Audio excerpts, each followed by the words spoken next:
fameux beacon. Alors qu'est-ce que c'est que ça? Il faut nous expliquer cette technologie. Alors le beacon est un objet qu'on va généralement positionner dans un point de vente et qui a pour objectif de créer un point de contact avec un consommateur. Donc c'est notre capacité de savoir finalement que vous êtes à proximité d'un objet, d'une gondole, d'un sujet qui va nous intéresser et sur lequel finalement on va pouvoir vous adresser une communication particulière.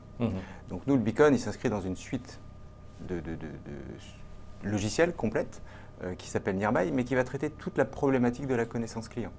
Donc le beacon, finalement, il va permettre, lui, de traiter l'ultra proximité.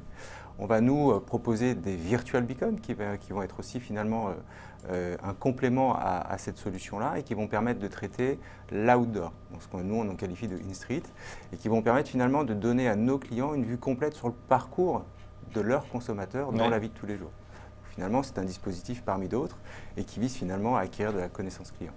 Ben voilà, la connaissance client, c'est-à-dire qu'on va passer dans un magasin, on est scanné, c'est plus les produits qui sont scannés, c'est carrément le client. Ces alertes, pour donner un exemple, par exemple, c'est on rentre dans un magasin et puis on va avoir une notification directement sur son smartphone parce que ben voilà, on passe près d'un article, il y a une promotion par exemple ou quelque chose qui pourrait nous intéresser. C'est l'usage premier, effectivement. On est à proximité d'une tête de gondole ou d'un sujet qui est d'actualité et on va souhaiter vous proposer une information, un bon plan ou une information éditoriale sur le sujet.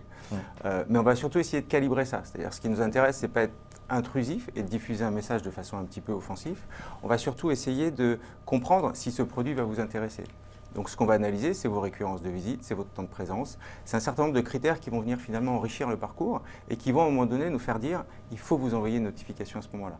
Voilà. Donc le beacon permet de réveiller une application et permet après de diffuser ce message-là. On va aussi avoir un travail dans un temps 2. Le beacon, il nous permet de collecter cette information, mais ce qui va nous intéresser, c'est de vous recibler à travers finalement ce qu'on appelle du programmatique et de vous proposer dans un temps 2, quand vous allez être sur d'autres supports digitaux, cette publicité, ce contenu, finalement pour vous le reproposer et pourquoi pas vous faire transformer votre acte de consommation en acte d'achat. Alors les partenaires sont aujourd'hui nombreux, hein. On en voit quelques-uns passer, on a aussi bien de la banque, du grand magasin, que des bornes aussi interactives qui peuvent être utilisées dans les espaces publics. Tout à fait, c'est-à-dire que nous, tous les clients qui ont, on a usage de dire, des surfaces, des lieux qui ont pignon sur rue et qui ont finalement des clients qui viennent